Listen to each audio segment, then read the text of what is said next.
ایک بستی میں کوئی بھوکا شخص آ گیا، لوگوں سے کچھ کھانے کو مانگتا رہا مگر کسی نے کچھ نہیں دیا۔ بیچارہ رات کو ایک دکان کے باہر فٹ پاتھ پر جا کر سو گیا۔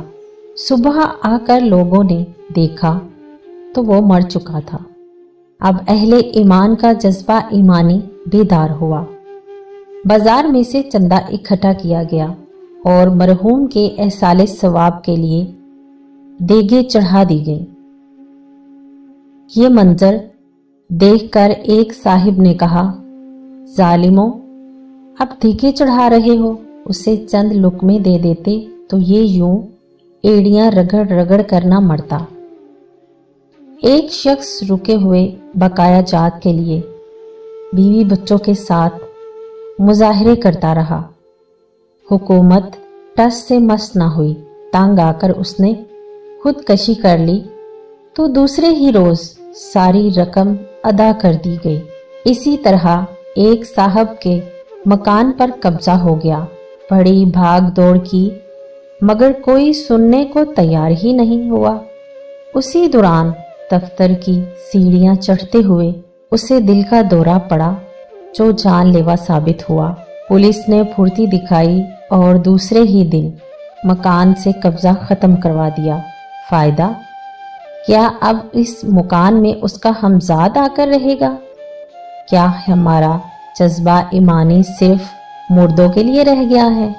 ایک منٹ کو رکیے اور آنکھیں بند کر کے اپنے ارد گرد معاشرے پر نظر دوڑائیے، اپنے پڑوسیوں پر، اپنے رشتہ داروں پر، جو آپ کی گلی میں ٹھیلے والا ہے اس پر، جو ایک مزدور آپ کے محلے میں کام کر رہا ہے اس پر، جو آپ کے ہاں آپ کے دفاتر میں چھوٹے ملازم ہیں ان پر۔ یہ سب لوگ ہمارے کتنا قریب رہتے ہیں اور ہمیں معلوم بھی نہیں ان کے ساتھ کیا کچھ بیت رہی ہے۔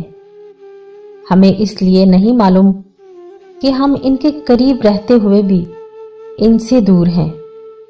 ہم نے کبھی ان کا احساس کیا ہی نہیں، کبھی ہم نے ان سے کچھ پوچھا بھی نہیں، بلکہ شاید ہمیں ان چھوٹے لوگوں سے بات کرتے ہوئے شرم آتی ہے۔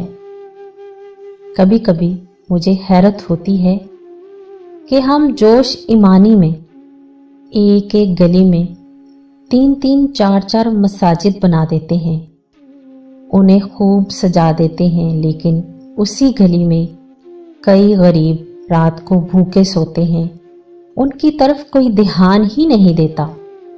کسی بیمار کے پاس دوائی خریدنے کے لیے پیسے نہیں ہوتے، اس کی مدد کو کوئی صاحب ایمان آگے نہیں آتا۔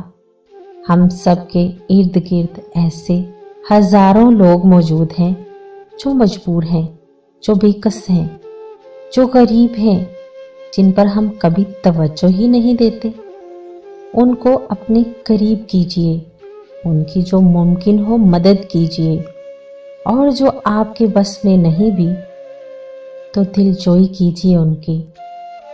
یہ کام ہم سب کو مل کر کرنا ہے، اور یہ کام کسی کے مرنے سے پہلے ہی کرنا ہے۔ اللہ ہم سب کو اس پر عمل کی توفیق دے۔ آمین ثم آمین۔